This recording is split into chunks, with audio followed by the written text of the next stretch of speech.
Hey guys, how are you doing? It's Cam back at you again. I had to badger a man who's been behind me for a very long time with my playing and everything else. It's my dad. How you doing? You okay? We're having a very chill Christmas this year. For one time only, I've got my dad in the videos. A lot of you guys have asked for him because he's the inspiration behind my playing and everything I collect, my taste in music, the whole thing. We're going to cover so many frequently asked questions and some of the little issues that we feel we might want to address. You ready to answer some questions? As long as they're not rude. Yeah, we're all good. Let's go. Obviously, I put out some posts a couple of weeks ago basically saying that I was going to be doing this video.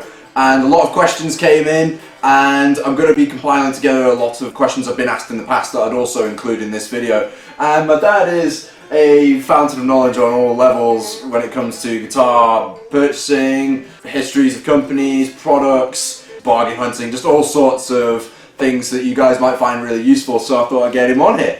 And to start off with something a bit controversial, since it was a big thing not too long ago, is guitar playing dead? Is the guitar dead?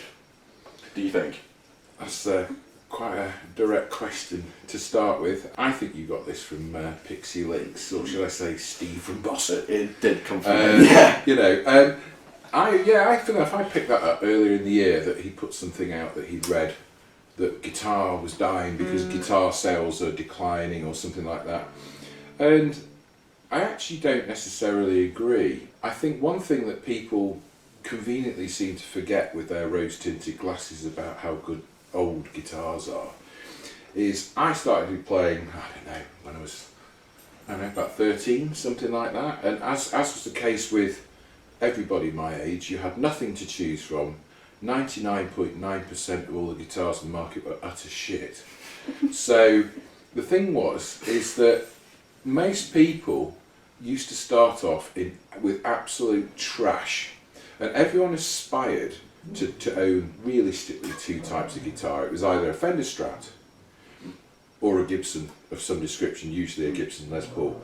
And of course, when I was a kid, I appreciate that's going back to the Stone Age, there weren't actually that many great shops and things that were selling these things, and it was literally a real Wayne's World moment that everybody goes, we're not worthy. Somebody who actually has a real Fender Stratocaster, 1970s Strat. Well, let's not go into 1970s Strats yet, but they'd have those. But people would aspire to own something like that. But I was no different in that I started off on the most crappy Watkins guitar, which, quite frankly, I've seen bow and arrows that had better action, on the actual fingerboard.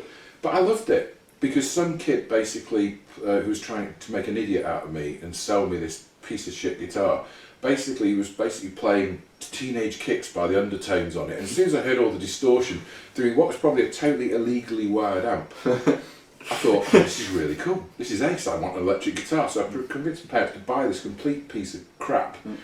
But I loved it. And I learned Anarchy in the UK and all that sort of stuff on one string. And then basically start from there. But the thing is, what's forgotten is that everybody started on rubbish guitars and everyone aspired to have a good guitar. And basically, all you really had at the time were crappy Ks, crappy Kimbaras, an awful brand that looked great, looked absolutely fantastic with their Gibson or Rickenbacker copies, a company called Hondo and whatnot. And then you had Columbus copies and things like that, and Antoria, which I believe was something to do with Ibanez, somewhere along the line. But the point is, you bought a rubbish guitar, 90% of the people really couldn't play it at all. The actions were terrible, the pickups were rubbish, they were just junk. They looked great, but they were utter junk. But a certain large proportion of people thought, no, I want to get something good. So they saved. So they got rid of the rubbish guitar and they trade up. Now for me, it was a trade up from a piece of complete crap to the very first Squire Strats in about 1983 or something like that. Yeah. Now they were actually really good guitars at the time. But the funny thing was, when they were on sale then, they were still something like £300 back 35 years ago or something. A lot of money. They were a lot of money, and unless you had seriously rich parents, even to buy a Squire Strat at the time, because I know Fender were in a bit of a pickle at the time. So realistically, you went for the Squire, but the Squires, I wish I'd actually held on to it. I had a black Squire, one of the very first ones that came out. I believe The guy from Marillion used to play one of those in the early days as well. They were really great guitars. But you aspire to get something better and get something better. And from that, I ended up becoming a Fender man, if you like. And I basically thought, well, I want to go to actual proper guitars. But getting back to your point about is guitar dead, now I don't believe that. I think the main thing is, what people always overlook, is they probably don't sell quite as many guitars as they used to. And the reason I think for that is guitars have got better. People who basically start playing these days often will buy, I don't know, an Adrian Smith Jackson guitar. And you know, they don't have to buy it brand new, but they might buy it second hand on eBay. And it'll only cost, I don't know, £225, something like that. And they're really good guitars.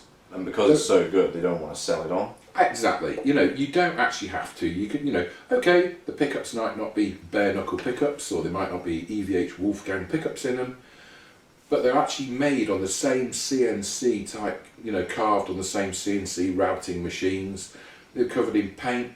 They're not made of chipboard like they often were in the 70s and 80s, when they literally were made of chipboard. You should look at them, sort of, you know, sort of absolutely appalling stuff, you know, like marine plywood. But all it is, I think, these days, guitars are still selling great numbers, but people just hang on to them. You know, I think people hang on to a good guitar. If it plays well, I think the snobbery has gone out the window these days. And quite frankly, you can get a cracking Fender or a great Charvel or a really nice Ibanez or whatever it may be at a fantastic price. And for me, the guitars you can buy now second hand in shops often for like 250 quid, 300 quid, or if you haggle your backside off on eBay with somebody and really drive the price down, those would have been a dream guitar in the 70s and 80s, a real dream guitar. And quite frankly, you can get a guitar now, like, I don't know, say that Charvel for example, you know, okay, it's been modified a bit with EMGs and stuff, but that, you know, was bought for your second hand, and that, superb guitar, cracking guitar. But 30 years ago, something that plays that well, to that standard, would have been the equivalent of like £3,000 today. That cost about 450 quid. So there you go. Now I don't think guitar playing is dying. That's that. It's my opinion.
Another frequently asked question I get is, how do we find our bargains? And I'm not really the one to talk to about it, but it does take quite a bit of crafty internet sleuthing and detecting. You're probably the best person to ask in this case, since you've found all of my guitars, more or less. A lot of people have the wrong impression that because we collect, that it's all down to having low pots of money and stuff. Well, we're just relatively normal people. I've learnt over time, because I've been collecting, you know, over 30 years or whatever, is that I hate paying too much for something. I hate being ripped off.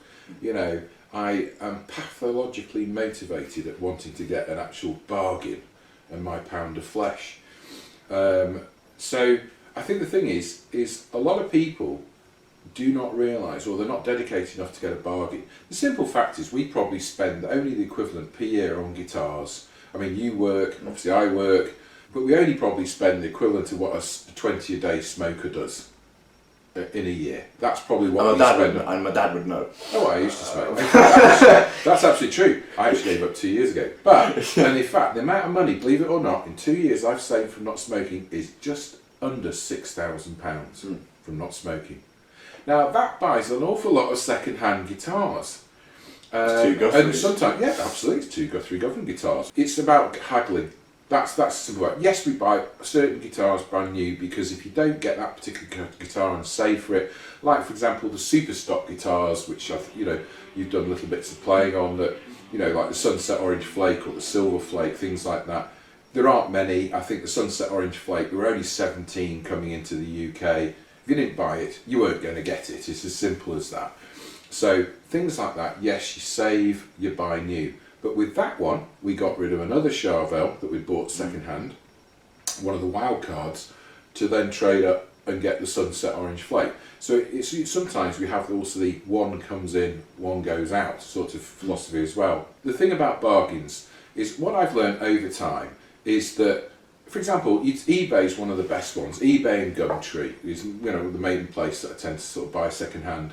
It's first of all, decide the maximum you're going to spend and always research what anybody else is actually selling a guitar for. You'll always find an idiot on eBay who's too precious about their guitar, and basically you'll see a guitar that realistically, even in a shop, is only going for 449 quid second hand, but that person says my guitar's worth £800, I must get £800, and it's an insult if somebody says it's not worth 800. And of course they're the sort of people that 5 months after they put the guitar on eBay, it's still being relisted because nobody's stupid enough to buy it. The thing is, what you do is you basically look at the guitar you want, you research what's going, the normal prices that are going on.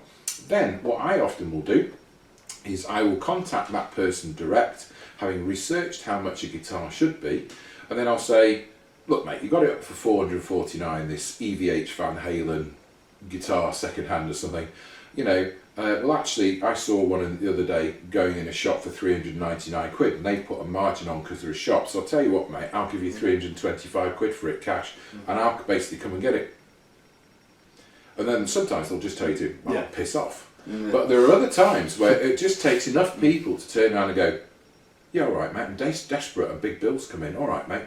And they might have had 28 days to go on their listing and I've just been cheeky. I've said, well you've got it for that price, I'll give you 325 quid, and people will say yes. In fact, because they just want the money. The Van Halen 1 guitar, we bought that for 325 quid, cash, in John Lewis's car park, one day, because somebody was desperate for the cash, and we basically bought it from there for absolutely nothing. I mean, to put in perspective, those guitars actually play brilliantly, they're a fantastic guitar, and the pickups alone, to buy Wolfgang pickups, I don't know, it's about 300 quid if you bought 2 individual Wolfgang pickups in the UK, so do the mathematics. It doesn't take a genius to figure out that's a real killer deal, on a guitar like that. And even a D-tuner in the UK is about 50 quid, which is a rip-off in itself of what it is. So we tend to order from America, kids. Get it cheaper and get it from America. Get your D-tuners from America. £29, no import tax. But it only takes like an hour to fit. But anyway, but the thing is basically go to eBay, do some haggling, direct deal, but also look for things that, for example, finish on something like a Monday morning at 8 o'clock. Everyone's going to work. People are not looking at eBay. People are driving, travelling, taking the kids to school, whatever it may be. You do get some really silly people who will put a listing on that finishes at a really silly time. So look for those. And you'll find quite often you'll get a far better bargain than somebody who basically put a guitar, quite common sense, but somebody else has put a guitar on to finish at 8 o'clock on a Friday night when everyone's home, done whatever, and they're ready to rock. I've always found when I've tried to sell something on eBay, the best time to sell something on eBay is about 8 o'clock, 8:30 to finish on a Sunday night, because people have had their weekend, they're just in for the night, whatever, and you'll often get the best price if you're selling then. I think you mentioned a few months ago on your channel about a Wolfgang. I was actually following a Wolfgang that finished at something like 25 to 6 midweek on a weekday, and I was literally getting the train home from work. I work in Manchester, and getting the train home, and this guitar was literally listed at £165. This EVH Wolfgang, and it was mint. It was great, and literally I was like on the train, oh, I'm having that. That's just a ridiculous price. And I thought, right, I'm going to go for that. And the thing was, literally coming home on the train, and it's just sod's law, there's a little black spot near Cheadle Hulme near Manchester, and I punched in, right, I thought, it's not going to go up for a lot. So I thought, right, I'll put 205 quid in, which is still utterly ridiculous for an EVH Wolfgang. So basically put 205 quid in, and it wouldn't go. I was just getting the circle going round because I was in this black spot on the train at Chile. It's like, no! Signal had gone. So basically do that. I basically put it in, and it came clear again, the phone line. My bid went, it was too late. But that guitar went for 197 quid. That is ridiculous. That is a bargain, a total bargain. There's various things to that, but be cheeky. Yeah. Look for different times. Try it on. Yeah. Absolutely try it on. Another thing that you mentioned as well is that certain people list their guitars wrong. Like, all the time. Instead of saying, for instance, sticking with a Wolfgang, someone will put up a listing where it'll just say EVH guitar, just something as generic as that, and therefore it doesn't come under typical listings where you get a list of popular products on eBay, so it will end up hiding in like a little pocket on the internet. That actually happens. To be fair, that actually happens a lot. There's actually, in this world, there's an awful lot of illiterate people, so you should actually basically use that sometimes. It's like people are often rushing, they do it on their smartphone or whatever, they're doing a listing on eBay and stuff like that, and they'll get it wrong. It's like, I can't believe how many people will own something and don't even know what they've got. They don't even know the actual name or model of guitar they've got. Or they appear to know. Yeah, well, for example, again, on eBay, the amount of times, I've now learned to often do 3 searches. If I'm I have certain brands, obviously, types of guitars that I like and I like to collect or whatever, but I often put 3 versions of it. So, for example, I like Edwards guitars, ESP Edwards guitars, made in Japan, great quality. I personally prefer them to Gibsons, although Gibsons are great guitars, whatever.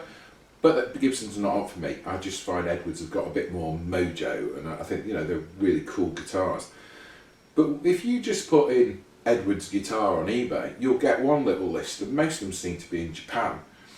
But then sometimes you'll go ESP Les Paul. You'll get another load of Edwards, or for whatever reason, will turn up. Or then you go ESP Les Paul, or Les Paul Edwards. They do all the different varieties. You will get different listings. And I've seen it with, for example, EVH. Amazing. I've even seen differences, believe it or not, where people will put in capital letters EVH in capitals. Will sometimes bring up different results than if somebody's been lazy and done a capital E, then a lowercase v and an H. You'll get different listings. And I've seen people spell the word stealth wrong. So you'll get EVH stealth. Doesn't say Wolfgang at all, or it's just spelled wrong. Yeah, it's amazing how many times. For example, funnily enough, a perfect example is this. This is a Diamond Starfire Custom, which was made when Fender owned Guild and Diamond back at about 98, 99, something like that. Made in Korea.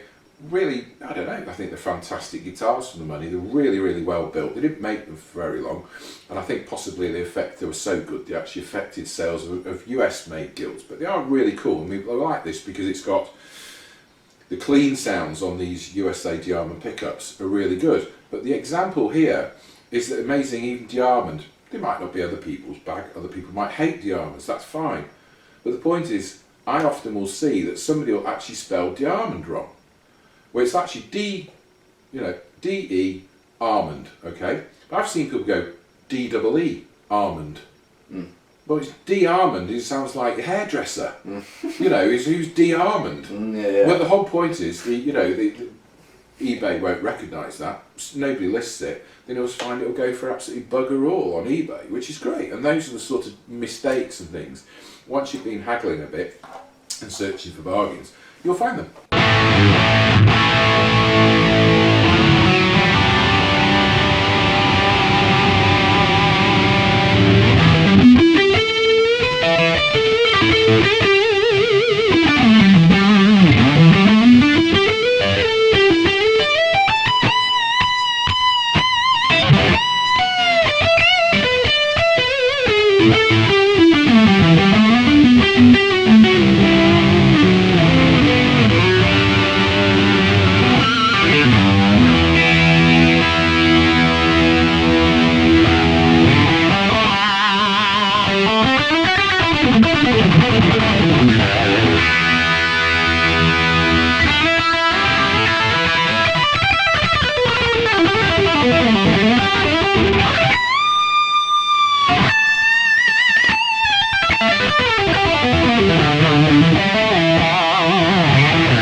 collecting guitars, are there any you regret selling?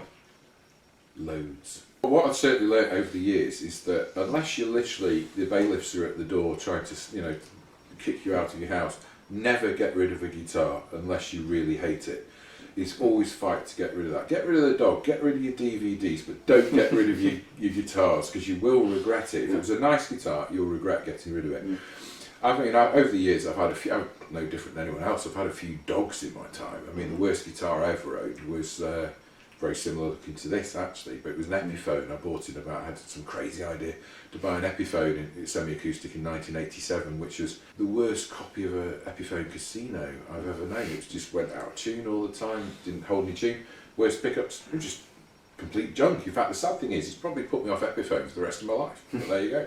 But in terms of ones that got away, probably I would say the EVH Van Halen Music Man.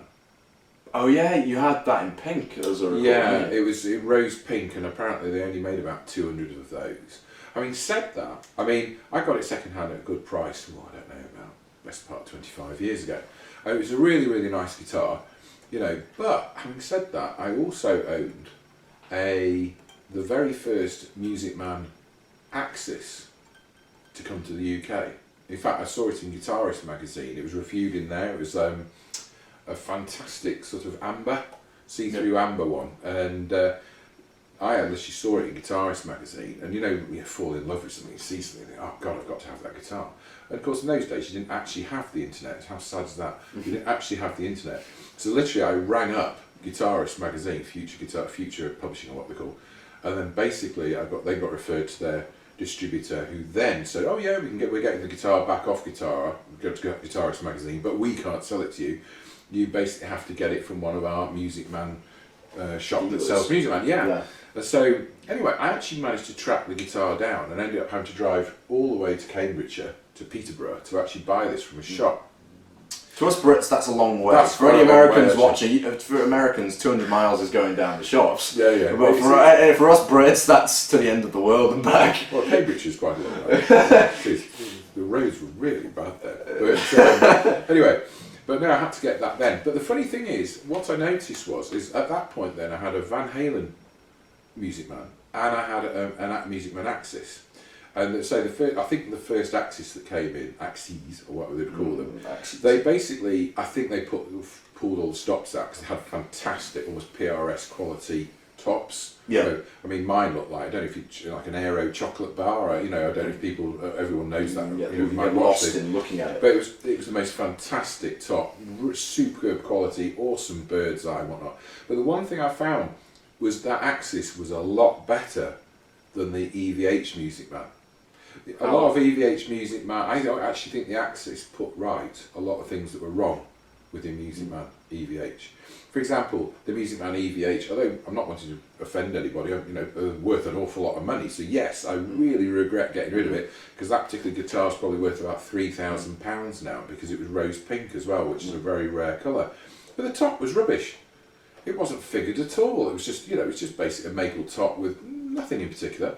It was nowhere near as good as the Axis. And the other thing I found with the EVH, although I do regret getting rid of it, but I think was really bad, was the neck was too narrow at the 12th fret. Oh, that was an inherent flaw with them. Oh, really? I think Jamie Humphreys, a guy from Guitar Interactive, who's endorsed by Music Man, he actually played alongside Brian May and Queen and everything else, and he used to say that it happened more towards the 12th fret end and everything else. The high E used to fall off the neck. Yeah, I get it with some things. Yeah, and so that I actually think that the Music Man Axis put right faults that were there with the EVH, because you had the belly cut, which was loads more comfortable. Basically, I think the switch was in a far more sensible place for easy access. I think the actual body woods were higher quality. I think the tops were higher quality, and the neck was just to die for. So I mean, my regrets are probably, first of all, a Music Man, getting rid of the Axis, which I did about 10 years ago, 12 years ago, something like that. Getting rid of the Van Halen was probably a bit of a cock up, really, if I look at that, because of sheer monetary value. Yeah. But one of the wild card things I got rid of to get that Music Man Axis was I actually had an absolutely mint original 1970s Antigua Stratocaster with a rosewood fingerboard, an actual hardtail one, which is really, really rare. I mean, I look now, and 70s Strats generally weren't very good. Occasionally you get a decent one. Well, I'm talking about late 70s Strats. But the thing that was absolutely quite phenomenal is that guitar was mint. And I've seen them now, it's like £2,000 guitar, something like that. And basically I got rid of it for about £600 trading against the Axis. You know, how I regret that. So, it is an example of don't get rid of guitars. I mean, I think one of the only other guitars I've got rid of that I really was very sad when it went out the door is that we actually used to own a Charvel Wildcard 6, which was Candy Tangerine. The Dreamsicle. It was like basically very similar to a Jakey Lee sort of style guitar, if you like. Playability is a hardtail. Fantastic, it's a really beautiful guitar actually, with an ebony fingerboard, painted headstock and all that sort of thing. And I was really sad. It was the prettiest guitar in the flesh I have ever owned, I think, and I had to get rid of that, and we eventually got rid of that to buy the Sunset Orange Flake one, if I'm not mistaken. Which has been featured in this video. Yeah, so there you go. But no, if Charvel ever do another Candy Tangerine one, I'll be buying one.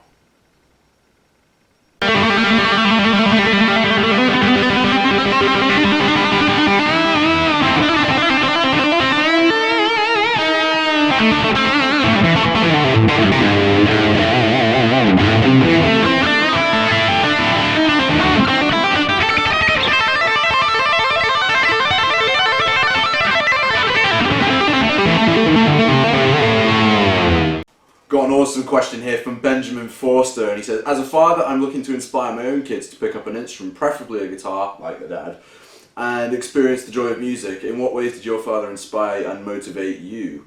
I picked up the guitar for the first time when I was 4, and I can remember the moment I saw you playing the guitar for the first time, and it was with the Axis, the Music Man Axis, the amber one, and I think you gave me some headphones. You were playing in headphones to like a Boss Effects, multi-effects thing, and I just remember being sat on the floor. I can't remember what you were playing, I was just watching you play it, and I think that was a moment where I thought, how are your hands doing that? Just as a kid, when you're sat on the floor and everything's huge around you, and I think that was one of the moments that did that for me. But what motive? It's just encouragement, I suppose, wasn't it? One of the biggest mistakes, I think, is that people like to play guitar, kids like to play the electric guitar. I think girls like to play it just as much as boys. It's just whatever they're actually encouraged to have a go at. More girls need to play it, I think. Yeah, I think more girls do need to play. I mean, there are some absolutely awesome female girl guitarists. Nita Strauss, Orianthe, all typical ones. Joanne Shaw Taylor. Yeah. We saw her. She was live, didn't we, a while ago? Yeah, she was ace. She was really, really good. She definitely got the blues.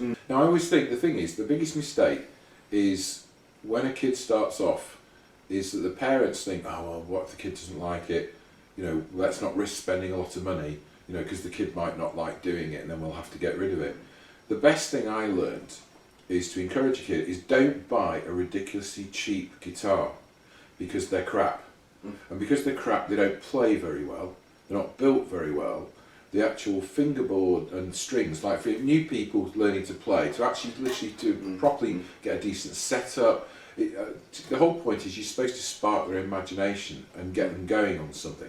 I mean, the key thing for me, and I did this with you, is that your very first guitar I bought you, just an encouragement when you were a small kid, I think you were 4, is I actually specifically ordered some really rather cute little baby Squire. There's a photo of me with that. Oh yeah, we'll have to dig it out sometime. In an England football kit. Nice. But, the point is, they were really well made, quite cool little guitars, and like baby ones. It's like, I believe Jackson make like what are called minion guitars. Minions, yeah. Like little baby ones. They're actually really fantastic. That's a colour thing to start out with. Absolutely fantastic.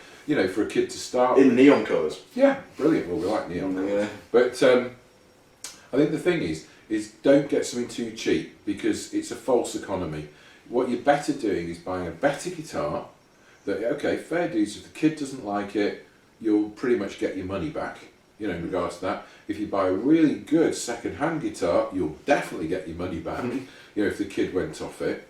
But the thing is, if you get a decent guitar, You know, or bass guitar. It doesn't have to be 6-string guitar. It could be a great bass. Get something decent second hand. And for example, your very first decent guitar that I got you, you were about, I don't know, 9, something like that, 9 or 10, was a factory special run Fender that was in the most awesome green flip-flop.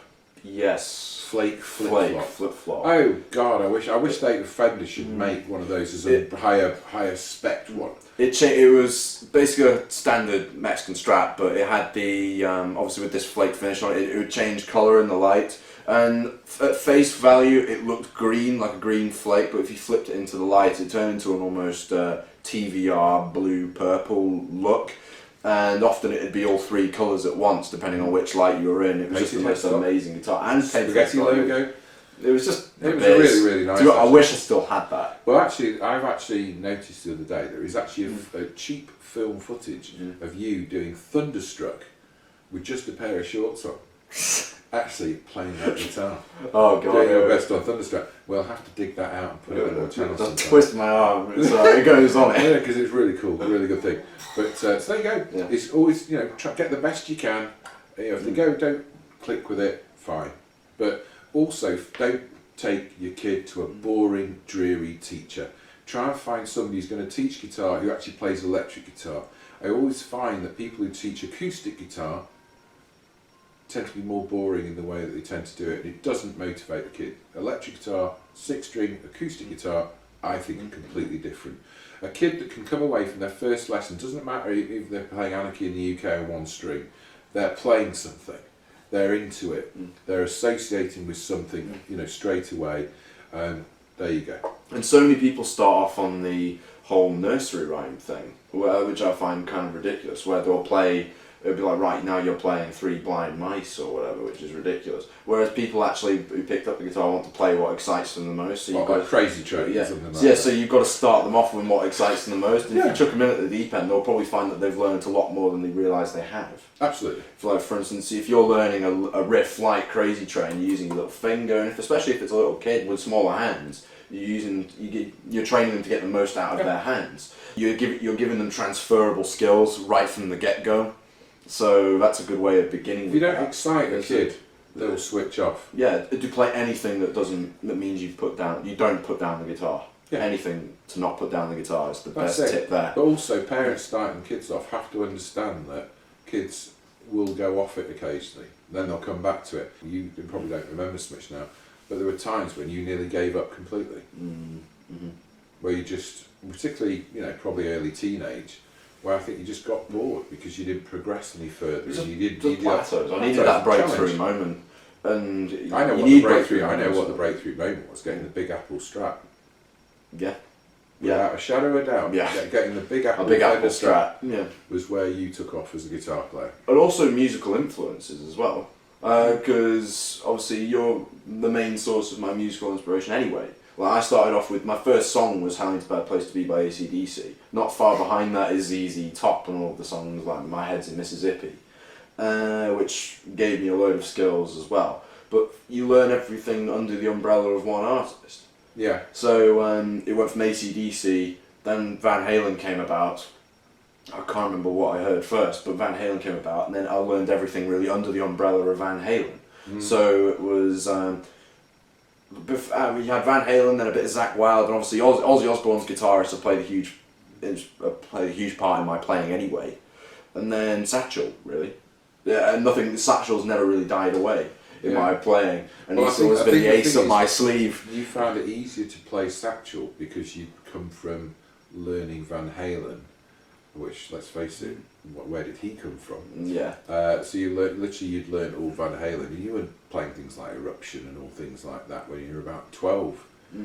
But you started off doing that sort of stuff, and you were very into AC/DC, and full enough, U2. You know, all these sort of people. So you're getting a rounded musical education. They're the band you're supposed to hate, but then they'll drop their new album, and it's like, damn, yeah, they've done it again with a brilliant one. Yeah. Although I have to say, the last two have been awful. Yeah. But anyway, there we go.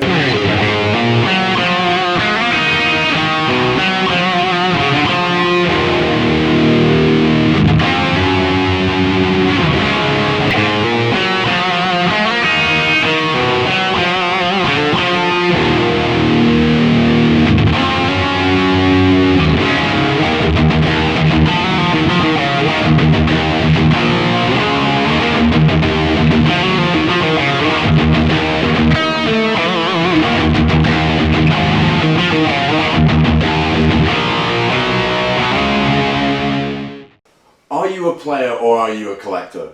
Well, for a start, you've got your own mind and you buy your own guitars that you specifically want, and sometimes we definitely diverge. I mean, there's certain guitars I like that you really don't like at all.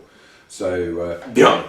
well, yeah, you hate Jarvis, okay, nice. But, Sorry. no, that's fine. But, am I a player or collector? Well, that's a famous sort of thing that really Joe Bonamassa says, isn't it? He says they're either players or they're collectors. You're either one or the other. And to be honest with you, I used to be a player. I don't play as much as I should do. I should play an awful lot more. And I suppose probably, although I've collected a little bit over the years, since I gave up smoking, and I've had to spend my money on something. So basically, swap one addiction for another. Absolutely, I became far more of a collector. I actually got a hospital appointment in another few weeks actually for sort of to go to therapy. For guitar collecting. For guitar collecting. The sad thing is I had to stop myself buying one the other day. It was like, oh my god, it's Christmas coming up, I still want that guitar. I really, really want that guitar. Yeah. So basically I had to stop myself just the other day. In fact, if anybody's watching, there's a really nice wide guitar with a lovely rosewood fingerboard. HSS called, I'm not telling you what brand, but my god, he's just dropped the price to something that was so appealing. Anyway. Does it look like this? Very similar, but a rosewood fingerboard with a painted headstock as well. But anyway, he's dropped the price because he can't sell it because he's listed it badly. Anyway, but there you go. But no, I'm definitely more of a collector these days. But I really, really enjoy doing that, and to be honest, it's great. You make the most of these guitars and you blow the socks off them. So that's the pleasure of it, anyway. Yeah, brilliant. I'm a bit like Gollum, really. I just go, precious. Precious. Yes, there you go. There you go. Just the guy sat in the room with all his guitars. You don't have any friends.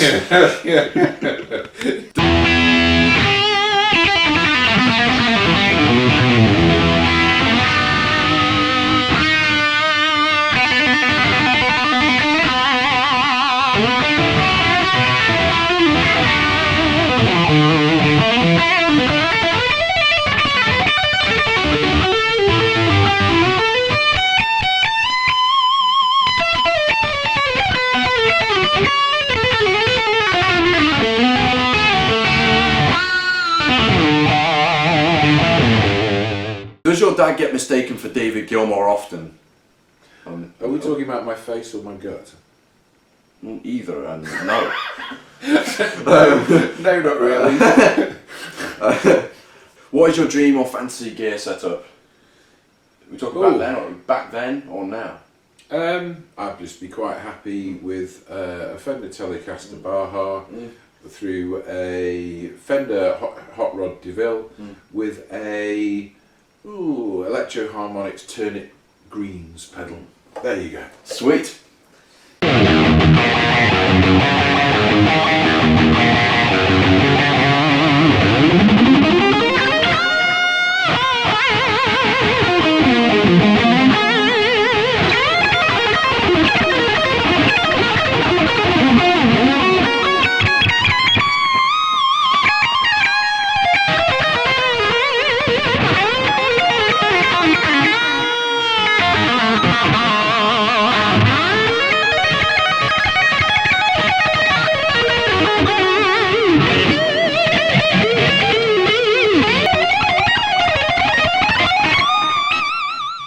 Zakk Wylde or EVH? I'm guessing who you prefer the most. Oh, the guitarist? Yeah, Zakk Wylde or EVH. Van Halen. Because actually, I think he can. Well, obviously he's been really rather lazy for the last few years, but I've seen Van Halen twice. Saw him once with Roth, saw him once with Hagar, and they were both brilliant. Although the Hagar gig, I have to say, was a lot better. But I actually just think that you cannot beat the first Van Halen albums. The David Lee Roth 6 albums or whatever it was he would do with David Lee Roth, absolutely fantastic. Other than that, I have to say Balance is, although it's not as rated as high, but I love Balance, and I actually saw them with Hagar on the Balance tour in Sheffield, UK. Awesome, one of the best gigs I ever went to, and he was stood right there, about 5 foot away from me, the whole gig, because he was on his he had his dodgy hips or something like that at the time. And Yeah, he called it the ambulance tour. Yeah, he couldn't. His brother was like in a neck brace, remember that? it was quite funny. But Van Halen couldn't move, and I managed to get there, and I didn't have the irritating thing with a 7-foot giant in front of me who was all hair going like this in your face. I mean, I had a perfect view, so I just watched Van Halen playing an EVH Music Man, literally for 2 hours. Awesome. Bless. All right. Awesome.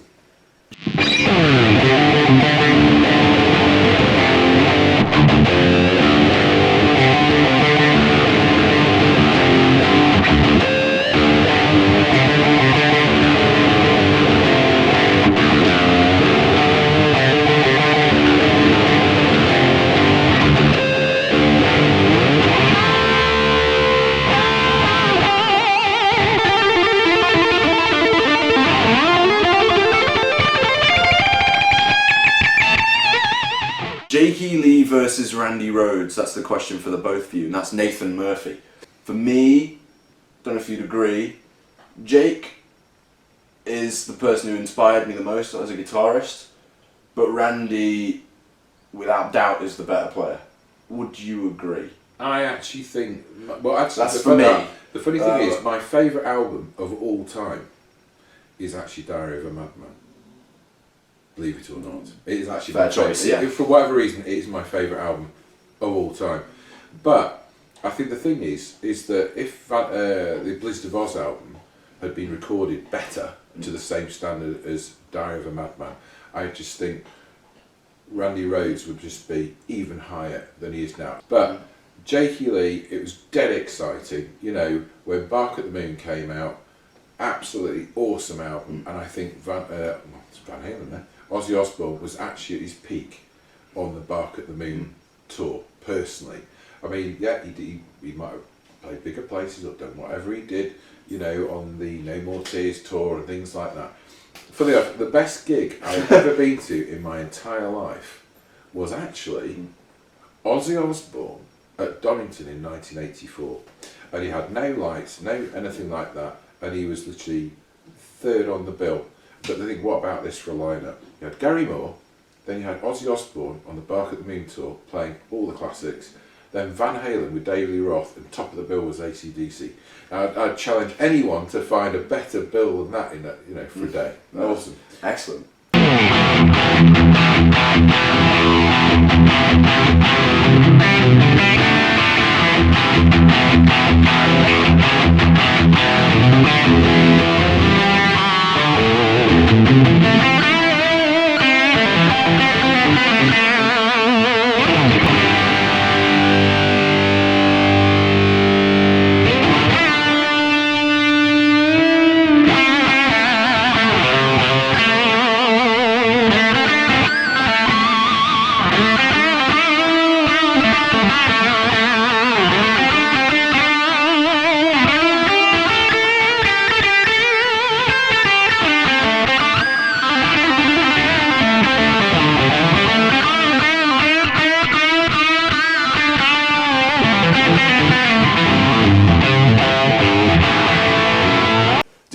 Collaborate musically. This is funny to me because your dad is probably my age, yet you and your videos inspire me to be a better musician. Thank you so much. And that's Detroit Wrecker.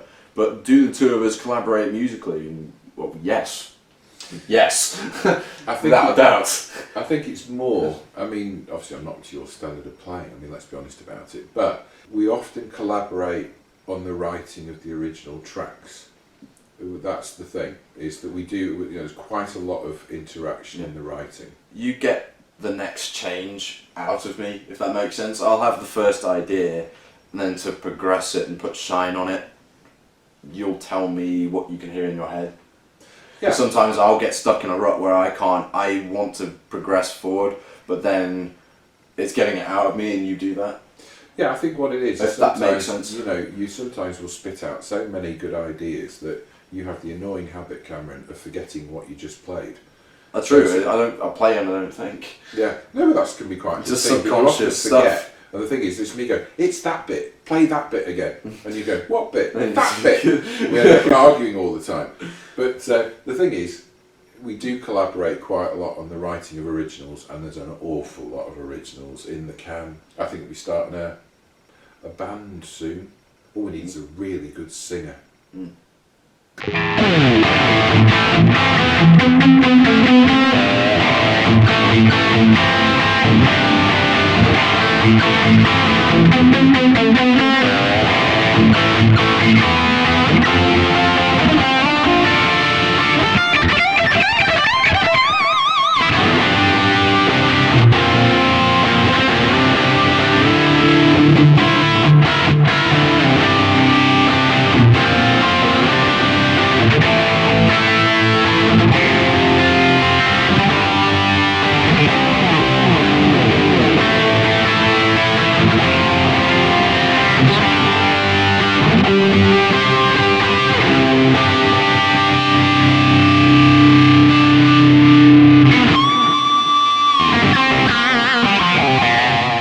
Next question. Why the Charvels? What is it that makes Charvel such a special guitar for you? And if you were to have a custom-made Charvel, what would it look like?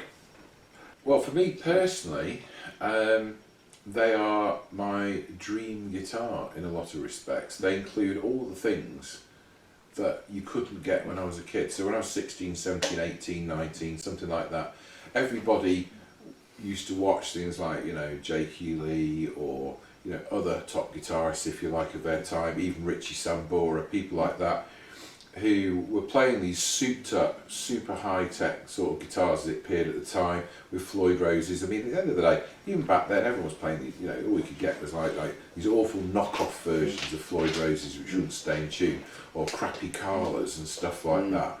You know, it was an experimental sort of time, but you couldn't buy guitars with two humbuckers. Obviously, I had the Les Paul, obviously, but the souped up, if you like a super Strat, you know, with those with unusual combinations, more powerful pickups. There was no such thing really as, you know, the unusual radiuses, all that sort of, you just didn't have all that sort of thing. So, to me, the Charvel now that come out, I think they're really sexy guitars, they're my dream guitars, and I think that's rubbed off, because we both like them. You know, we've liked them for years, particularly since they brought the Pro Mods, the USA, Japanese and Mexican guitars out.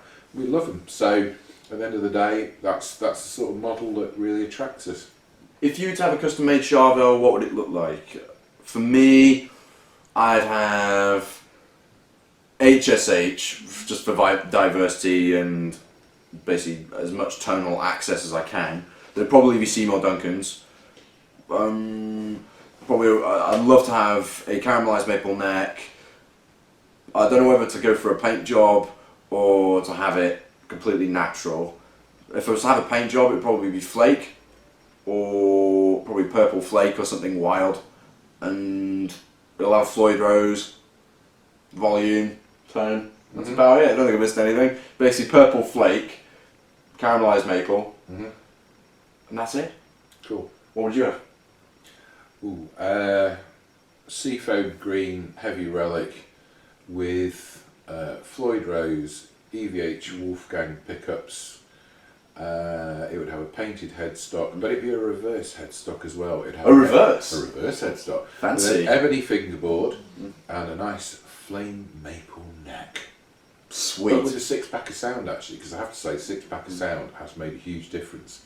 Yeah, definitely. But I'd be interested to see what a 6-pack of sounded like with Wolfgang pickups as opposed to a JB and a 59. That's true. That'd be quite interesting. Charvel, make me one.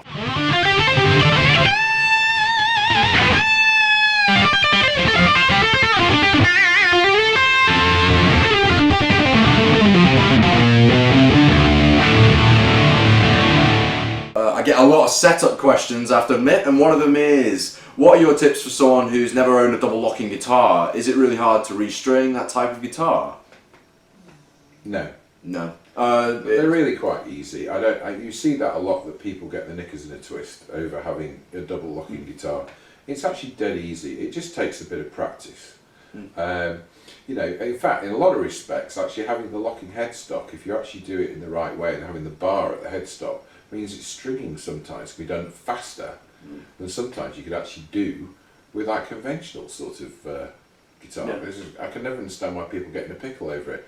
All you do, it's dead simple. You just, you know, for one that isn't that's flush to the body, It's an absolute doddle. But basically you just snip off the ball end, put it in, screw it up, basically feed it through, and it's subtle stuff for tuning any guitar, is make sure the tuning heads are all basically tuned and aligned in a straight way, with the top one slightly curving round. You just drop it straight in. So you can bend the string at the headstock. It's an absolute doddle. So people get in a mess. Now when you're actually talking about, say, back routed, obviously if you just suddenly cut all the strings off, it will go boom, straight into the back route and won't actually do the guitar any good at all. So what we do with a back routed, basically a recessed Floyd Rose, is we do it one at a time. Yeah. So all you're doing is replacing one at a time and doing the tension up, or you might still leave two. So you might leave the top E's, the bottom, bottom and top E, where they are, and change the middle ones. It keeps get the rid of bridge those, stable. then clean the fingerboard, then basically replace them as that, and it stops it ramming back into the hole. There we go. What were some of your earlier influences on your guitar playing?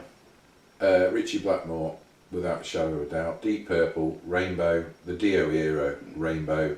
This might be Richie Blackmore. The Sex Pistols. The Sex Pistols. Steve Jones. Excellent stuff. For me, it was, in the beginning, Angus Young and, at the time, and ZZ Top, Billy Gibbons. Then it sort of morphed into Van Halen, Satchel, Jake E. Lee, bit of Randy Rhoads, Zakk Wylde, and now the likes of Joe Bonamassa, John Five, and I'm basically robbing from everyone in their own way.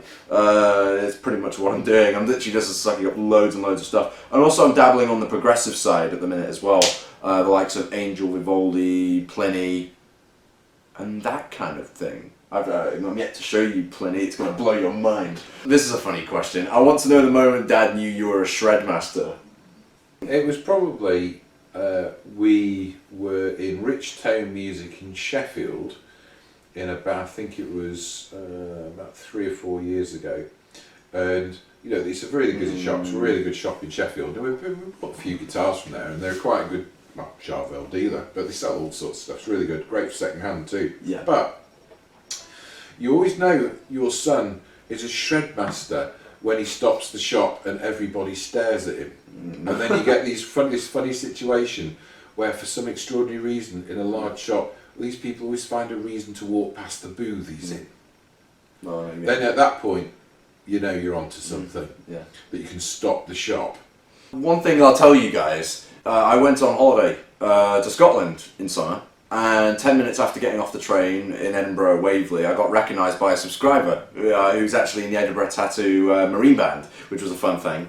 And then I got recognised in the Grass Market by a couple of my younger fans, which was really, really great. And saying that, it sent a message to me saying that it's nice to know that my playing is recognised, I suppose. Because when you play for so long, I'm not surprised at myself sometimes, because I put the work in. But to see people recognise you playing in public, I was really shocked, because they come up to you saying, "Are you Cameron Cooper?" It's the weirdest thing. I think the thing is, one of the key things that, even though your channel's grown, is you really appreciate your fans. I try to get back to everybody I can. You know, there are certain people out there who I don't think care about fans. You care about fans. In a big way. And to be fair, I know how hard you work to try and answer everybody's question or query or opinion. You know, even people with trolls, occasionally you'll sort of... I'll answer a troll. Have a perfectly reasonable conversation. Okay. Thanks so much for taking the time to stop by and watch this video. Thank you, Dad, for being part of it. I hope we've given you some useful info. And please like and subscribe. Have a very happy Christmas, and I'll catch you again in the new year. Take care. And don't unsubscribe, because I was on it. Fair enough. See you guys. Okay. Oh my god.